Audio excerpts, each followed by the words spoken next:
Hi, this is Dee, and today we're going to talk about how to win in multiple offer situations. So if you are a buyer looking to buy or a seller who has multiple offers, how to pick the best offer that you have. Stay tuned. At the end of this video, we will have a PDF that we created with those tips that is going to help you buy or sell.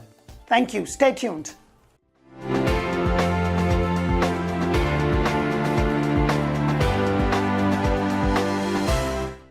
Hi, welcome back to another video blog. This is Dee from the Dee Team here in sunny Central Florida. And wow, it's already the first quarter coming to an end for 2018. Time has just flown by. Well, today we're going to talk about what most of us are facing in our current market with multiple offers. So if you are looking to buy a property, listen up, take some notes. This is going to help you to be able to get the house of your dream. Well, what's happening right now is that the market is really hot in a certain price range, and sellers are pretty much getting what they want. And for one property, there is multiple offers. And if you have been looking and you have been looking for a while and getting nowhere, tune into the tips that I'm going to share with you today that's going to help you win some of those offers. So let's get into it. Number one, offer more money. It's that simple, guys. I mean, like cash talks. Offer them more money. You know, if you have a house that you would like to buy and there are 10 other people who also want to buy the same house, money talks. It's simple as that. If you can go above, then look into that. You know, if you are only pre-approved for, let's say, $250, I suggest look at homes between $200 to about $245. So you have that little bit of room to go up in order to compete, or just offer more money. I mean, like at the end of the day, nothing works better than green. Simple as that. Tip number two, write a letter, guys. And buying and selling is a very, very emotional thing. You know, the sellers are often attached to the property. They have raised their family and they want to make sure that the next person is going to be good to their property. They have emotional attachment. So simple as that, write a letter. Address it to the seller and let them know why you are passionate about buying their property, what you like about them, compliment them on how well they kept their property, and what you are planning to do, and give them a little bit of a background. You know, if you are a veteran, thank you for your services. Let them know that you have served our nation and that you have been looking. You have a family of a husband, wife, you know, a son and a daughter, and you are really looking forward to buy this property and grow your family and so on and so forth. So get that emotional touch going on, because guys, guess what? It's not always about the money, though money talks, like I said, but it's not always about the money, especially when the seller is emotionally attached to the property. So just give them a letter, just talk to them and say, hey, you have done a great job in keeping your property, and I want to talk to you, and I want to tell you why we want to buy this property. That probably can help. Number three, keep your financing clean. And let me explain you what I mean by that, keeping it clean.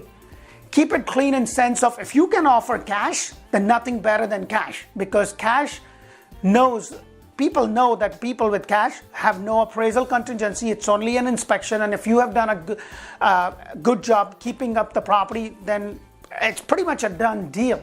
But if you cannot afford to pay cash, you know, just keep your financing clean. You know, just keep your offer very simple. If you don't need closing costs, then don't ask for it. You know, if you do need closing costs, maybe add that on top of what they're asking. So if they're asking $240, give them $246 and ask that $6,000 back towards closing costs if you need it. But better yet, if you don't, then don't ask for it. It's that simple, guys, because right now with our market, the way it is going, you know, there is one house comes on the market in a good neighborhood and there are 15 offers pretty much the same day. So you want to make sure that you do that. Number four tip is buy a as-is property.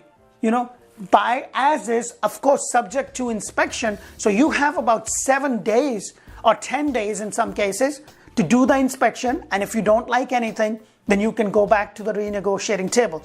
The first thing that I suggest my client is get your foot in the door. If you're not even there, It doesn't matter. Simple as that, guys. It doesn't even matter.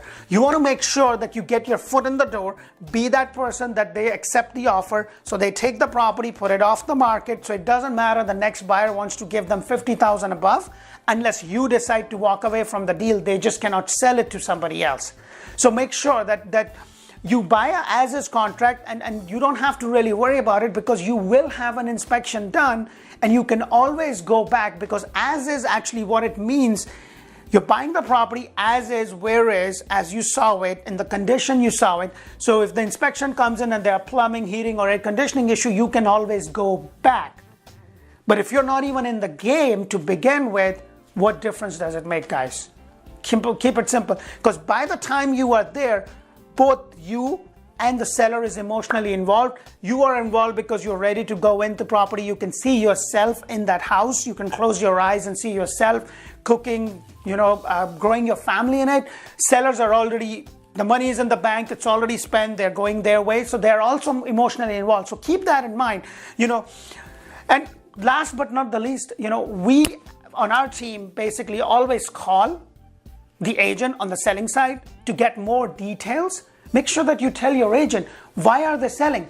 Now, they don't have to disclose, but more often than not, they'll say they're selling because they're leaving, or they're downsizing, upsizing, whatever may be the reason. Tell the agent to call and get more details about why they are selling, what is the need, if you can, And second, we make a call during the process when we put in an offer, and also while the offer is under consideration, to see what can we do to help our client. And we always reiterate the fact for our clients, hey, he's a single mother of 2 kids who's been looking for a while. Could you please make sure you make that personal connect to the seller? Let them know. We often will email the letter or write a narrative along with the offer, and ask the selling agent to share that with the sellers. And more than often, we do end up winning the properties for our clients. So it is really, really important. All right, now let's talk about if you are the seller, what you would want to do in a multiple offer situation. First of all, congratulations, you are in a fantastic market. There is less inventory and there are more buyers. So you are in a very, very unique situation. However, you want to be a smart seller. Just because everything is selling doesn't mean that your house will sell if it's not priced right. You want to make sure that the number one thing that you could do to be in a situation of multiple offer situation is you price it right. Because most buyers will not want to get into a bidding war, because they think if they get into a bidding war, they probably don't have a chance, and they may not want to make an offer unless they're desperately looking. So you don't want to be in that situation. If your property is worth $250, I would suggest put it on the market for $248. That $2,000 less will get more buyers to your property, and at the end of the day, you will end up selling the property for way more than what it is. So you want to make sure. You also want to price it in such a way that there is no appraisal issues, because appraisals are such a moving target. You just don't know what it will or it will not appraise for. But you also want to be able to get a fair offer, and the chances are you may also get a cash offer. Sometimes buyers believe that if the home is overpriced and you're asking more just because the market is so good, that they may not even want to see it.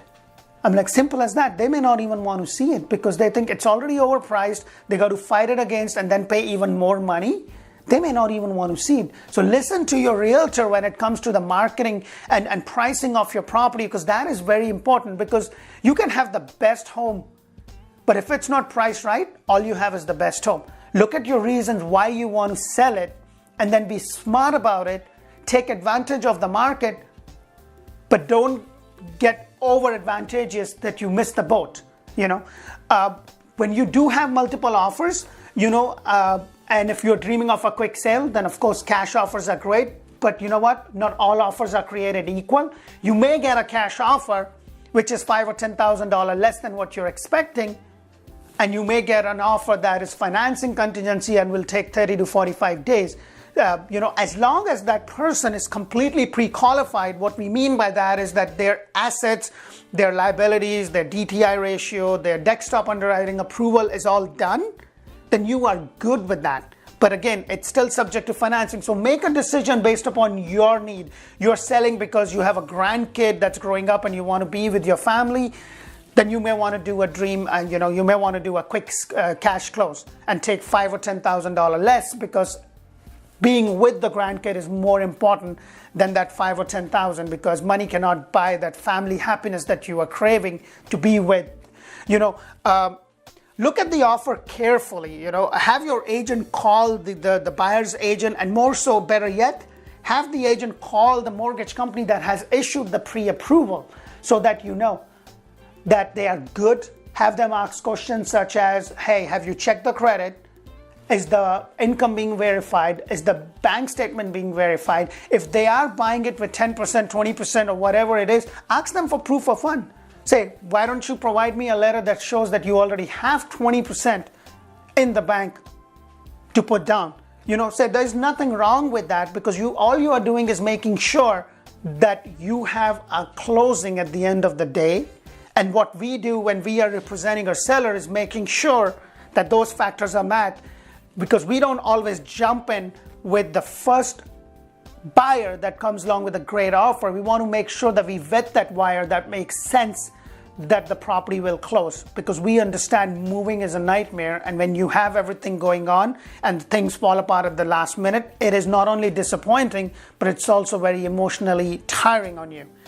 Again, this is Dee from the Dee Team. If you are looking to buy or sell this year, give us a call, give us an opportunity. If you like what you hear, please don't forget to subscribe. What we have also done is created a 2 PDF, one for the buyers and one for the sellers, that you can actually download on our site. So please look at that. And we look forward to connect with you and assist you within your real estate needs for this year. 321-945-7351. 321-945-7351. Call or text us. Thank you. Have a blessed one. Bye-bye.